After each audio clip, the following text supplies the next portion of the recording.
కూడా ఈ ప్రాంతానికి, జిల్లాకి, రాష్ట్రానికి చేసే అదృష్టం మీరందరూ నాకు కల్పించారు. అందుకనే నన్ను ఆడకు అవసరం వచ్చినప్పుడల్లా ఆ పార్టీలు పిలిచి టికెట్లు ఇస్తున్నారు. అడగకుండానే మంత్రి పదవులు వస్తున్నాయి మీ దయ వల్ల. ఆ మంత్రి పదవి ద్వారా మీకు ఇంకా లాభం ఎట్లా చేయాలి, ఇంకా మీ జీవితాల్లో వెలుగులు ఎట్లా నింపాలి, మీ గ్రామాలు ఇంకా సుందరంగా ఎట్లా ఉంచాలి, మిమ్మల్ని అందరినీ కూడా ఒక క్రమశిక్షణ కలిగినటువంటి రైతులుగా, క్రమశిక్షణ కలిగినటువంటి పౌరులుగా మిమ్మల్ని ఎట్లా తీర్చిదిద్దాలి. కొంతమంది అంటారు మమ్మల్ని కోడి పందాలు ఎగినేయడని. నేను పోలీసు కూడా చెప్పాను, మా డిఎస్పీ గారు ఉన్నారు.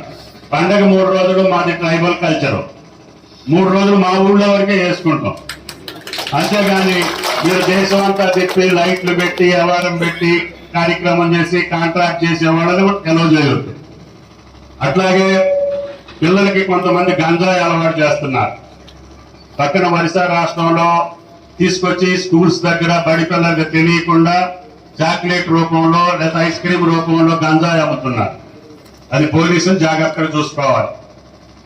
ఎక్కడైతే వీళ్ళ యొక్క సంస్కృతికి భిన్నంగా అది వ్యాపారాత్మకం చేసి కోడి పందాలు కావచ్చు, పేకాట కావచ్చు, గుండు చిర్ర కావచ్చు అన్ని నడుపుతుంటారు. అటువంటి వాళ్ళని అలో చేయొద్దు.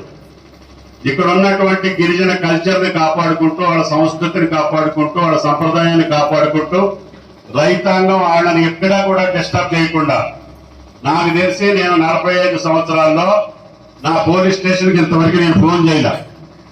అంటే నా ప్రజలు సామాన్యంగా తప్పు చేయరు.